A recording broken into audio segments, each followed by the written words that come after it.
فيلم الشرطية هو فيلم إيطالي طالع للنور سنة 1974 بطولة ماريانجيلا ميلاتو.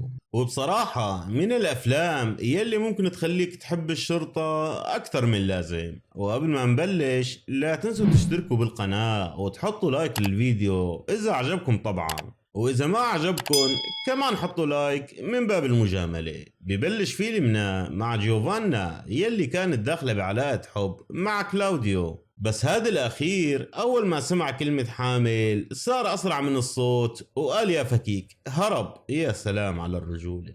جيوفانا عايشة مع امها وزوج امها، طبعا جوز الام جاي مع العرض المجاني ما بتفرق.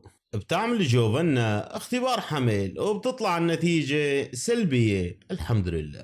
وبالنهار بتشتغل سكرتيرة، بس مديرها بالشغل شكله فاهم الوظيفة غلط لأنه ناوي على حركات غير أخلاقية.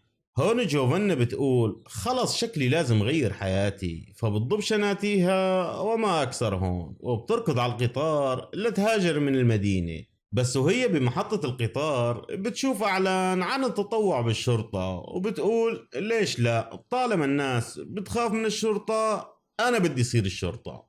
وفعلا بتتطوع وبتنجح وبتصير شرطية مرور، وبتخلي الكل يحترمها، يعني حتى القطط بطلت تقطع الشارع من غير ما تطلع فيها. بس بما أنها نظامية زيادة عن اللزوم وما بترضى بأي واسطة، بتصير تزعج المدراء الفاسدين، وخاصة مدير الشرطة يلي شكله بياكل الواسطة مع الفطور. فكل ما بتلتزم أكتر كل ما بينقلوها من فرع لفرع، وكل فرع فيه نفس الفساد ونفس الوجوه كانها بتلف بشريط إعادة، وبتصير مصدر وجع راس لمسؤولي المدينة لدرجة إنهم صاروا يفكروا يطيروها على المريخ.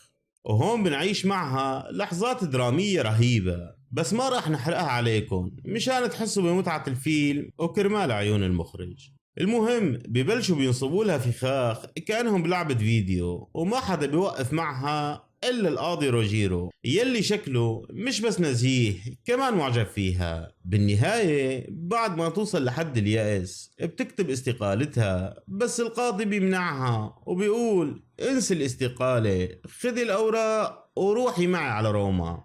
وهي بتقرر انه ترتبط فيه، وبتوعدوا تنتظروا حتى يعيشوا سوا حياة هادئة وجميلة بمكان بعيد عن كل هالعجقة، اكيد مش بمركز الشرطة يعني. وهيك بينتهي فيلمنا، وما تنسوا اللايك والاشتراك، ولا بجندلكم جوفنا بنفسها. ودمتم سالمين.